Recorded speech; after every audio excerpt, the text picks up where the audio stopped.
সাগরত চলার ৬৫ দিনের নিষেধাজ্ঞা ২০ মে সরকারের মৎস্য এবং প্রাণী সম্পদ মন্ত্রণালয় ঘোষিত নিষেধাজ্ঞা চলিব জুলাই ২৩ তারিখ রাত ১২টা পর্যন্ত। কিন্তু নিষেধাজ্ঞা অমান্য করে সাগরনের জি জাটকাইলির দ্বারা চলে। মঙ্গলবার সন্ধ্যা ৭টায় কোস্টগার্ডের ৪ সদস্যের উগ্র প্রতিনিধি দল সন্দ্বীপ উপজেলার পণ্ডিতুর হাটনের যে জাটকাইলির জব্দ করি বেলায় অভিযান পরিচালনা করে জাটকাইলি সহ একজন মাছ ব্যবসায়ীরই আটক করে।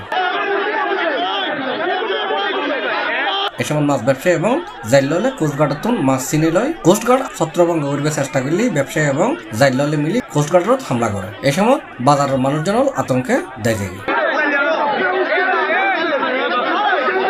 খবর পাইয়ে সন্দ্বীপ থানা পুলিশের টিম ঘটনাস্থলত যায় পরিস্থিতি নিয়ন্ত্রণ আনতে সক্ষম হয়। আর এই ঘটনা সম্পর্কে সন্দ্বীপ উপজেলার নির্বাহী কর্মকর্তা নির্বাহী ম্যাজিস্ট্রেট রিগান চাকমা সি প্লাসারে হয়। মাছ তো নিয়ে আসতে চাইছিল, তো মাছ নিয়ে আসতে চাওয়ার সময় হচ্ছে একটু ধাক্কা ধাক্কি হয়েছে আর কি, এই জন্য জনগণ খেপে গেছে। এটা বোঝানো যখন বুঝাই বললো ঠিক আছে, পরে আমি এটা মিটমাট করে চেষ্টা করা হয়নি। C plus Chittagong.